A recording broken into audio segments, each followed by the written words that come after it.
Pessoal, essa aqui é uma live teste, tá? Uma live teste da conexão aqui no novo escritório. Então é só pra saber se vai dar tudo certo. Boa noite pessoal. Isso aqui é uma live teste pra saber se essa conexão no escritório vai funcionar pra gente fazer nossa live do Melhores do Mês, gente. Boa noite, pessoal. Parece que tá dando certo, gente. Tá dando certo. Oi, Ivana, tudo bom? Gente, a conexão aqui tá funcionando, não acredito. Boa noite, pessoal. Boa noite. Gente, realmente eu tô no escritório novo. Ó, deixa eu mostrar pra vocês aqui um pouquinho. Nem vi se tá bagunçado, gente. Ó. Aqui, bem mais espaçoso. Tô precisando melhorar a iluminação ainda. A conexão da internet eu vou melhorar. Vou precisar melhorar porque tá caindo toda hora. Provavelmente essa live vai ser interrompida, tá? Mas eu queria muito fazer esse teste porque eu vou gravar o Melhores do Mês amanhã, tá bom? Amanhã, não hoje. Mas hoje eu queria chamar a atenção de vocês para alguns livros maravilhosos que... Marcela entrou. Quem dera, viu? Ainda não cheguei lá não, mas vamos lá. Pessoal, seguinte, eu não sei se vocês sabem, mas em 2000 e... Deixa eu ver, foi 2000 e... Que ano que foi, gente? A gente vai ficando velho, gente, a gente esquece o ano das coisas, mas enfim. Foi assim que eu voltei lá dos Estados Unidos, lá da casa do Olavo, que eu fui assessora dele um tempo, daí eu voltei. E lá, poucos dias antes de voltar, eu li o livro do Anthony Esolen, O 10 Maneiras de Destruir a Imaginação do Seu Filho. Eu fiquei tão maravilhada com o livro que eu fiz um vídeo sobre ele, que tá ainda no YouTube, na antiga vlogoteca da Ana, né? Você vê, eu sou meio veinha, gente, eu sou meio veinha. E aí eu vou botar o link desse vídeo nos stories para vocês conferirem esse livro, esse 10 Maneiras de Destruir a Imaginação do Seu Filho. Eu considero um dos livros mais importantes que eu li na minha vida. Eu me lembro que eu ficava lendo esse livro lá e eu falava, gente, eu não acredito. Eu tava no carro junto com o Olavo, eu falava, Olavo, esse cara é seu aluno, não é possível. Tudo que você fala, ele tá falando aqui nesse livro. Era como se fosse um jardim das aflições para crianças, né?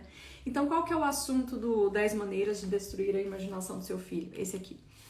Bom, o Anthony Esolen é um dos autores mais brilhantes que tem na atualidade. Assim, tudo que ele escreve é relevante. Inclusive, quem ler em inglês pode procurar por artigos dele na internet. Ele já publicou muito, ele publica muita coisa. E simplesmente assim, tudo que ele escreve é importante. E ele escreveu esse livro aqui, que foi um sucesso absoluto.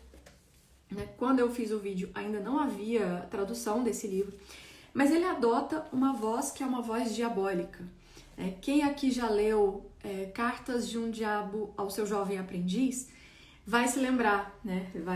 Porque o Anthony Esolen se baseou na voz diabólica daquele livro para escrever esse daqui. Então, o narrador aqui desse livro é um engenheiro social. Né? Ele é um burocrata, um engenheiro social, e aí ele vai contando como os burocratas e as escolas e todo mundo da sociedade pode fazer para destruir a imaginação das crianças, para que elas se tornem boa matéria-prima, né, para o Estado. Então é por isso que eu falei que esse aqui era o Jardim das Aflições para crianças, né? Porque é como o Estado tecnocrata vê as crianças e vê a infância e o que pretende fazer com nossos filhos.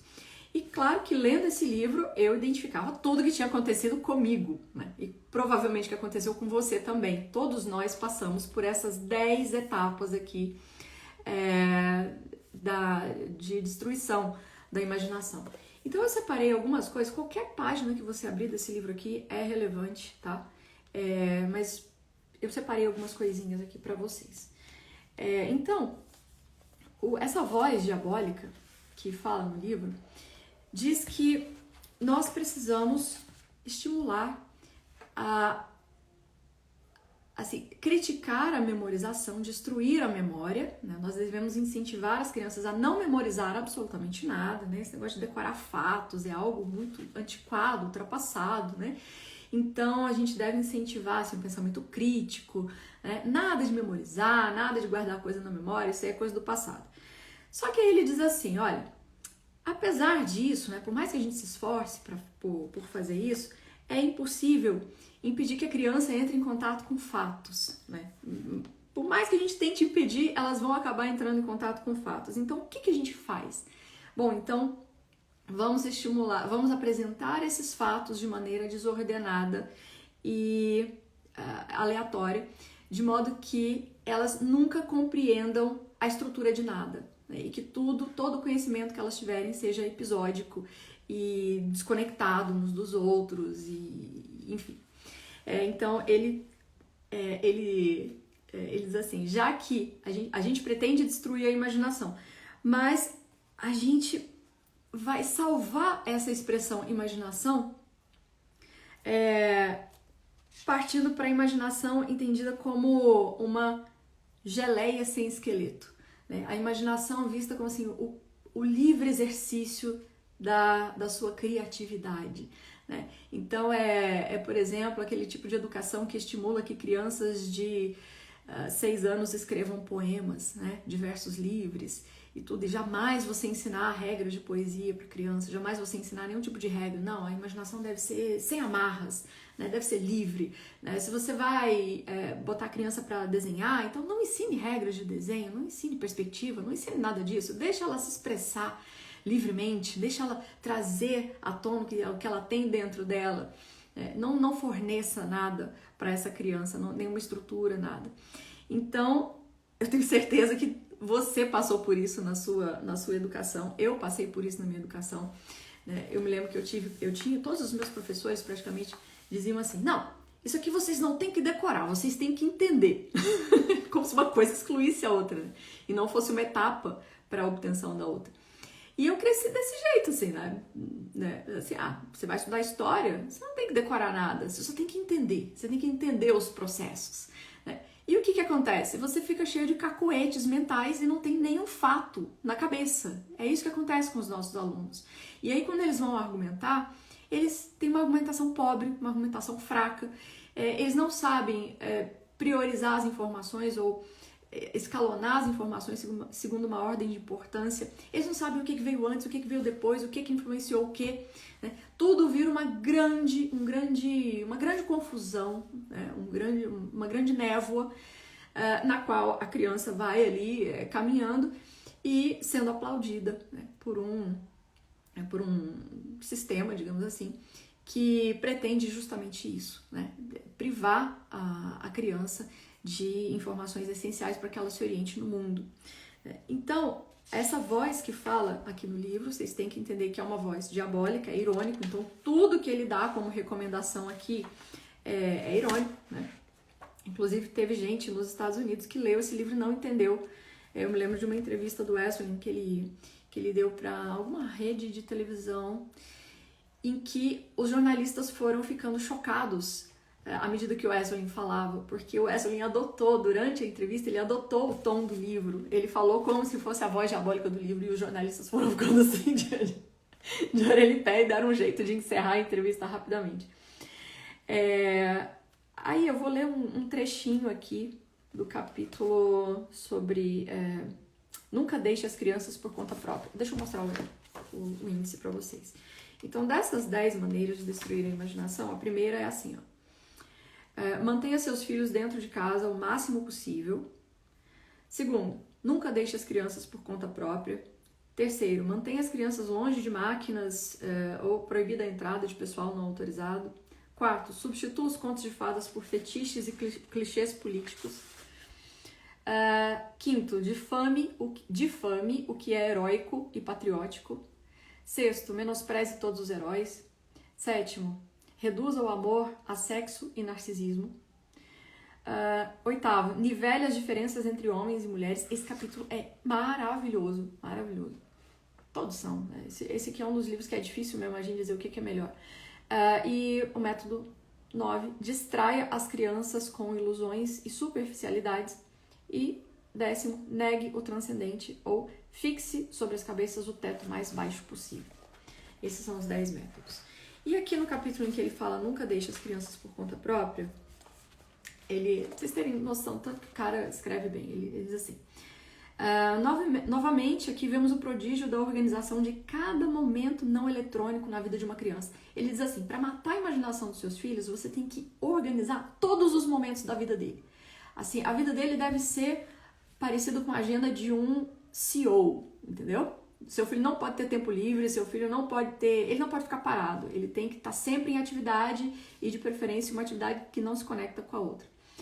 Quando os adultos estão no comando, são eles que resolvem a contenda. Às vezes, agem preventivamente, garantindo que as discussões não sejam possíveis. É isso que algumas escolas em Massachusetts fizeram alguns anos atrás, decretando que nas partidas de futebol da escola primária ninguém poderia marcar o placar.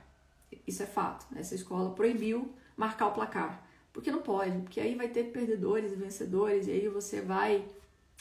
né, os perdedores vão se sentir mal. Que recurso educacional extraordinário foi esse? Isso prevenia as crianças de usarem sua inteligência para discernir o certo do errado. Exclui todas as oportunidades de uma verdadeira apreciação de um caso de tribunal. E passou a mensagem no lugar de que os sentimentos de uma pessoa são soberanos. E afinal de contas, que diferença faz o placar, contanto que todos estejam se divertindo? Então, esse livro aqui, eu achava que eu já estava, quando eu li esse livro, eu achava que eu já estava imune, né, a todo tipo de crença idiota que eu alimentei durante muitos anos da minha vida, mas alguns trechos desse livro realmente me fizeram parar e pensar, meu Deus, a gente foi muito lesado. Então, gente, esse livro é uma preciosidade, tá? Eu acho que todo pai e mãe, toda pessoa que lida com criança, ou toda pessoa que quer entender o que foi feito com a gente, com a nossa geração, deve ler esse livro. Na sequência, o Esselstyn escreveu o 10 Maneiras de Destruir a Humanidade do Seu Filho, A Vida Sob Compulsão, que é um livro...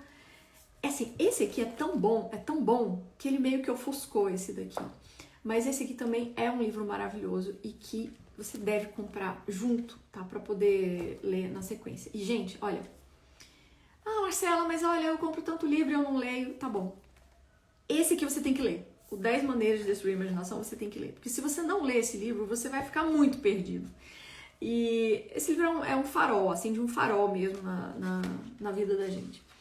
Esse aqui, de Destruir a Humanidade do Seu Filho, eu também separei um trecho, para ler para vocês. Eu só tenho que lembrar porque eu não sublinhei. Eu tenho que ler com lápis na mão, eu sou do tipo que lê com lápis na mão. Mas é bem no comecinho aqui.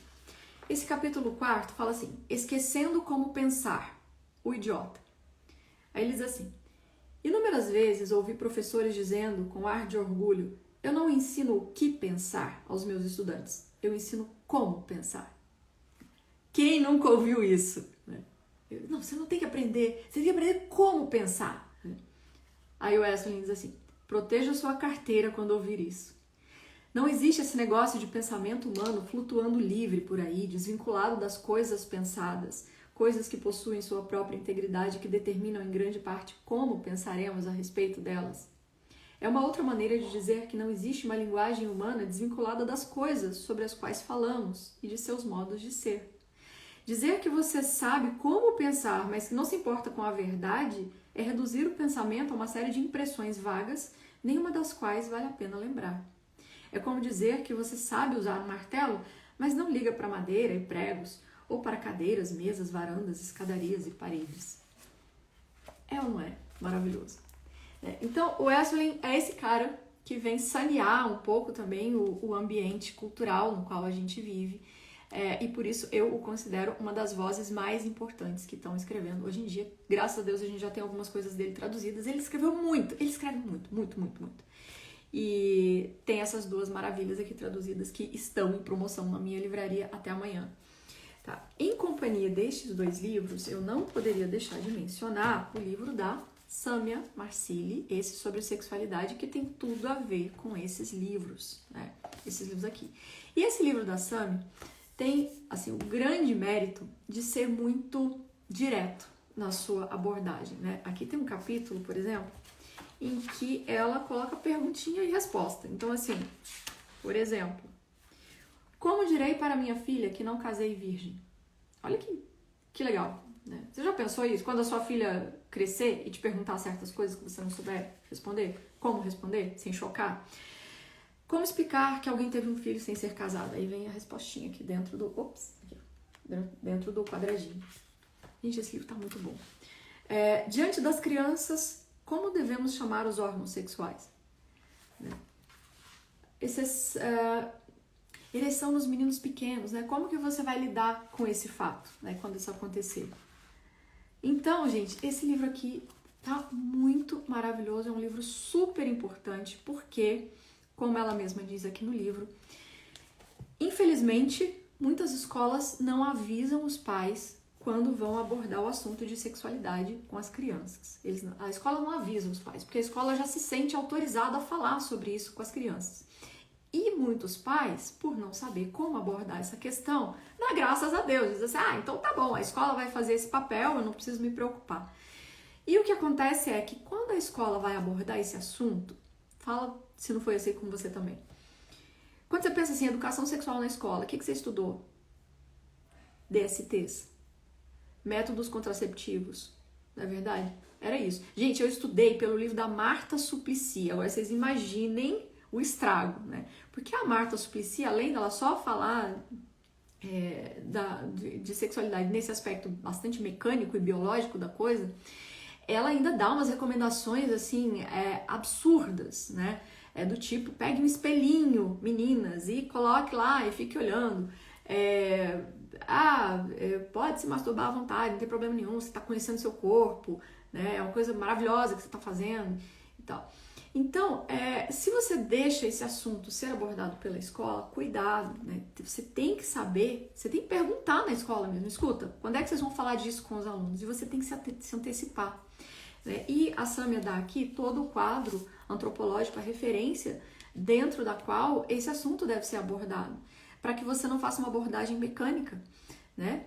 Assim, pensar assim, eu vou falar sobre sexualidade com meu filho, então eu tenho que falar assim, de onde vêm os bebês? Inclusive tem essa pergunta aqui no livro. De onde vêm os bebês? Aí os pais já ficam assim, eu tenho que explicar a questão dos órgãos genitais, como é que a gravidez acontece e tal.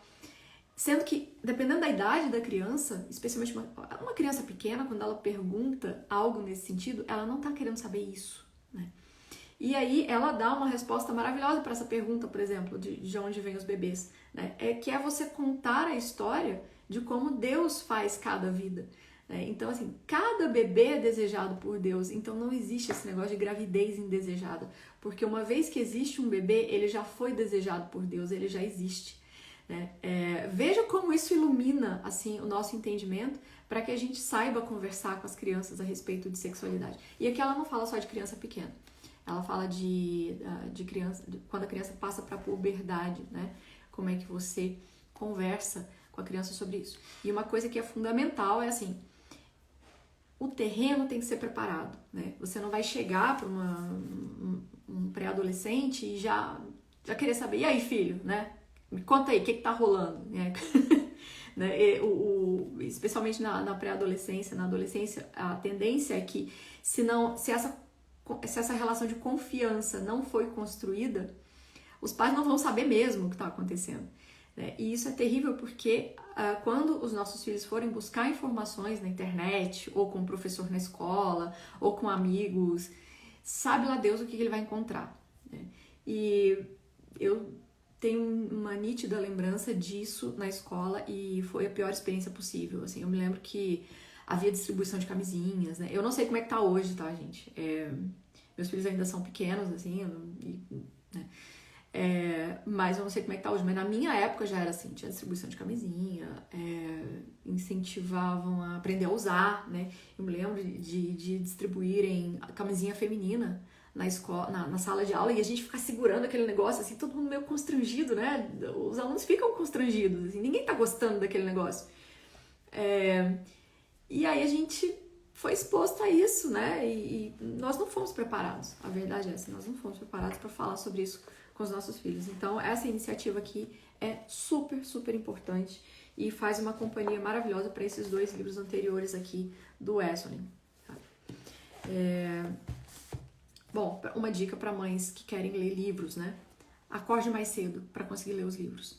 Né? Eu consigo ler bem desse jeito. Né? Eu vou dormir mais cedo, que é a coisa mais difícil da minha vida é conseguir dormir cedo, mas eu tenho feito isso sacrificando, assim, responder stories, né? Fazer live, etc e tal, mas eu tenho que priorizar algumas coisas e até para produzir algo melhor para vocês, eu tenho que me preparar melhor. E isso requer que eu me ausente, né? Daqui durante a noite para eu conseguir dormir, conseguir acordar cedo, conseguir estudar e preparar as coisas que eu tenho que preparar. Bom, falei então de 3 livros maravilhosos que estão em promoção na minha livraria até amanhã. Até amanhã não, até dia 2. E tem também os 2 livros da Sarah Mackenzie. Sarah Mackenzie, maravilhosa também. A Família Leitora e Ensinando com Serenidade. A Família Leitora é um livro que eu considero obrigatório para qualquer seguidor aqui, né, do meu Instagram. É um livro sobre leitura em voz alta. É um dos livros um dos livros nos quais eu me baseei para fazer o curso, né, de leitura em voz alta. Quando eu fiz o curso não havia tradução, né? Então vamos comemorar aí a tradução desse livro.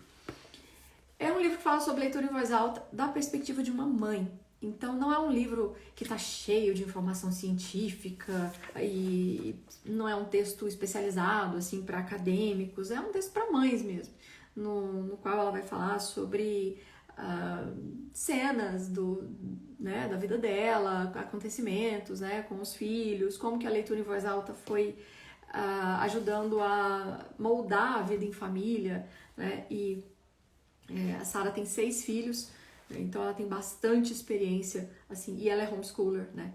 Então ela tem bastante experiência de leitura em voz alta e ela é maravilhosa, tá? Esse livro é maravilhoso. Eu não mostrei nada por dentro, né? Mas deixa eu ver aqui.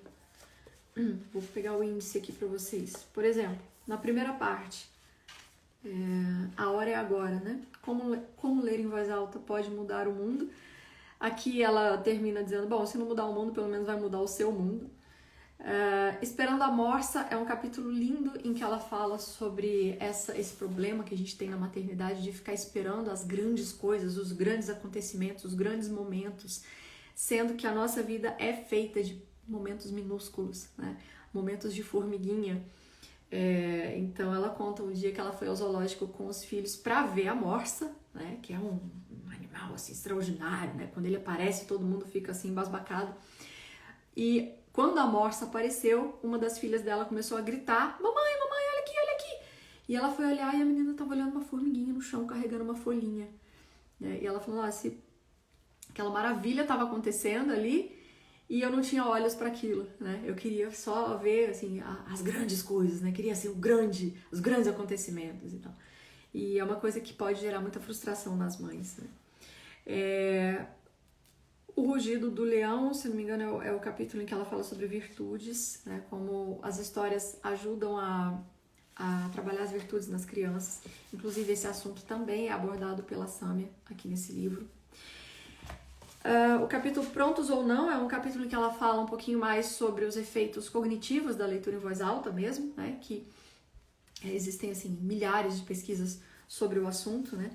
Comprovando benefícios cognitivos da leitura em voz alta, os efeitos da leitura em voz alta no cérebro, né? E tudo. Então, ela fala sobre isso também um pouquinho. E aí vai, né? Crie em sua casa uma cultura de clube do livro. E aí vai. Prepare-se para o sucesso, em que ela dá dicas práticas. E é isso aí. Tá, esse livro é muito bom. Também tá em promoção na livraria, junto com o Ensinando com Serenidade. Esse livro vai interessar mais a pais educadores. Porém, eu acho que se você gostar da escrita da Sarah Mackenzie, e eu tenho certeza que você vai gostar, porque ela escreve muito bem e ela fala diretamente assim, ao nosso coração de mãe, você também vai gostar desse livro. Tem episódios aqui em que ela fala sobre, por exemplo, o cansaço da mãe, que eu achei maravilhoso, porque às vezes a gente tem até vergonha de dizer que tá cansada, né? E a gente fica naquela de, não, eu tenho que superar meus limites, eu não posso fraquejar, eu não posso... Mas quando você lê um relato de uma mãe, que eu considero uma mãe exemplar, assim, né? A Sarah criou 6 filhos, educou 6 filhos em casa e ela é muito legal, assim, quem souber inglês pode procurar pelos podcasts dela, ela é maravilhosa. E, assim, ela é mãe como nós, entendeu? Ela não é, assim, um ser do outro planeta. ela sente cansaço, ela perde as estribeiras. Tem alguns episódios que ela conta nesse livro aqui, da família leitora, que você percebe que na cena ali que ela estava narrando, ela ficou extremamente esquentada com os filhos, né? Então, assim, faz parte da vida de todo mundo, né? Então, eu recomendo. Se você gostou do livro A Família Leitora, então eu recomendo que você compre também o Ensinando com Serenidade, ainda que você não seja um pai homeschooler. Deixa eu pegar o índice dele aqui. Ó, o problema é que os títulos dos índices eles não dão muito a entender qual o assunto do capítulo. Mas, por exemplo, primeira parte. Pelo bem de quem você está se esforçando? A Sarah está sempre falando isso. Quando você faz as coisas com seus filhos, né? Você está pensando no bem de quem? Na segunda parte ela fala um pouquinho mais sobre homeschooling mesmo. O currículo não é um produto para ser comprado. É o título dessa segunda parte. E na terceira parte, seja você mesma. Eu amei essa parte, né? Seja você mesma, a verdade sobre você, a verdade sobre seus filhos e andando sobre as águas. Nessa parte, ela desmonta esses ideais, né, que a gente constrói sobre a maternidade. Então, muitas mães, por exemplo, não gostam de, sei lá, vou dar um exemplo banal, não gostam de sentar e fazer artesanato com os filhos. E aí você vê mães fazendo artesanato com os filhos e sentando no chão, cortando papel, fazendo colagem, não sei o que, você fala, nossa, que mãe maravilhosa, eu nunca vou conseguir ser assim, eu não sirvo para fazer homeschooling, ou então eu não sirvo para ser uma mãe tão dedicada. E a Sarah diz, olha, eu também não, eu nunca fui desse tipo de mãe que um dia pega uma cartolina e fala, vamos fazer aqui o mapa dos Estados Unidos de diferentes cores, usando cartolinas coloridas e glitter e não sei o que. Então, ela se encontrou mesmo na leitura em voz alta. Então, óbvio que eu me identifiquei demais com a Sarah, porque a leitura em voz alta, para nós aqui, foi realmente a minha maneira de ter momentos muito bons com as crianças, sem que eu precise ficar picando papel. Nada contra quem gosta de picar papel, mas assim, de fato não é a minha especialidade, assim, eu nunca fui de arts and crafts, né? E aí eu me senti bastante aliviada quando eu li isso aqui, vindo da Sarah Mackenzie. Gente, esses livros maravilhosos estão todos em promoção. Eu acho que para quem é pai e mãe, tá, vale muito a pena. Se eu tivesse que dar uma ordem de prioridade, assim, comprem o 10 Maneiras de Destruir a Imaginação e comprem esses dois aqui juntos, porque eles são complementares, né? E o livro da Samia, peguei o livro errado, era esse aqui que eu queria pegar, aqui ó. O livro da Samia é super, super importante. Era um livro que realmente estava faltando para nós mães, sabermos como conversar sobre sexualidade com os nossos filhos, independentemente da idade, tá? Ela fala de crianças pequenininhas e também de crianças maiores. Então era isso, tô muito feliz que a conexão se manteve, sinal de que amanhã vai rolar a nossa live do Melhores do Mês, ou seja, né, amanhã vocês vão ver os livros que fizeram mais sucesso com as crianças aqui no rodízio mensal. A mudança de escritório tumultuou um pouquinho aí o rodízio, né? Acabou que no final, a gente já tava lendo assim, livro, pegava na hora o livro e lia, bagunçou o rodízio, mas faz parte da vida também. É uma coisa que vocês vão aprender lendo a Sarah Mackenzie, né? Parar com essa mania de perfeição absoluta. Mas ainda assim houve, né, os livros favoritos do mês e eu adoro mostrar para vocês e falar sobre eles. Então amanhã às 9 horas eu vou fazer essa live, tá bom? Deixa eu ver se tem algum comentário aqui que eu possa responder. Boa noite, Marcela, querida. Qualquer dia desses você conta como conheceu e estudou com o professor Olavo? Conto sim, Josiane. Mas para resumir uma história longa, eu entrei no curso de filosofia assim que ele começou. Eu fui aluna da primeira turma. Assim, eu conheci o professor Olavo em 2007 pelo Throughout Speak. Eu achava que ele era louco.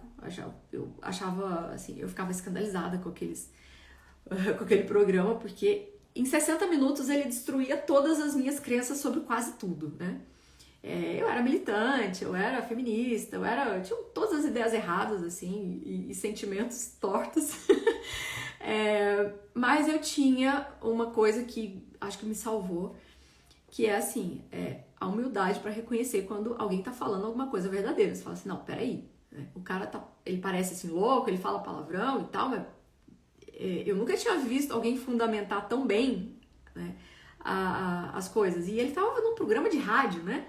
Ou seja, ele tava tirando as coisas de memória, assim, você via que o cara tinha um domínio absoluto sobre aquilo que ele tava falando. E aí, aos poucos, eu fui quebrando a resistência, né? Quando o COF começou, o curso online de filosofia começou, eu ainda cogitei não entrar, né? Meu narizinho ainda tava um pouco empinado, assim, falando, não sei se eu preciso disso, né? E entrei. Bom, entrei, primeira aula, eu já... eu falei, meu Deus do céu, ainda bem que eu entrei nesse negócio aqui.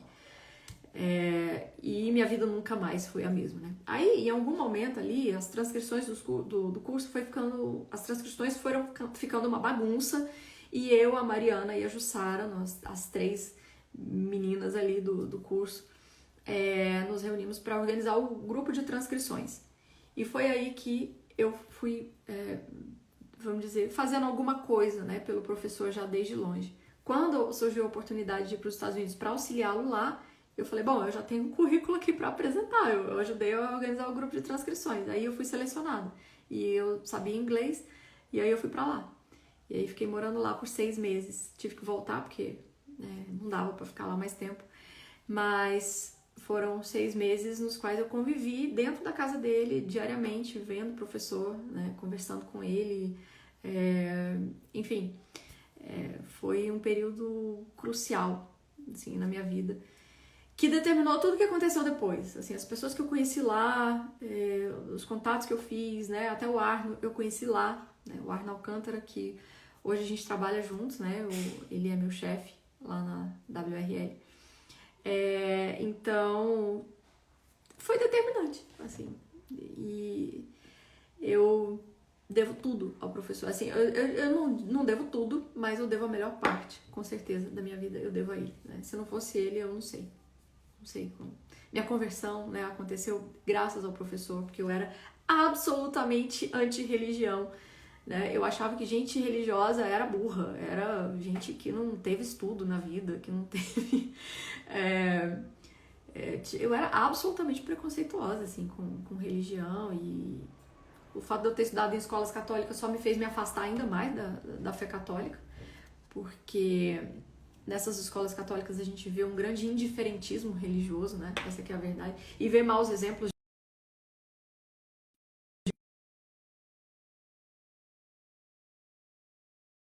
ruins. Mas eu vou fazer uma live depois, falando direitinho como é que aconteceu isso, tá bom? Gente, muito obrigada pela presença de vocês. Eu espero que vocês aproveitem essa promoção aí da livraria até dia 2. E amanhã a gente vai fazer a nossa live do Melhores do Mês, tá? Fiquem com Deus. Até a próxima.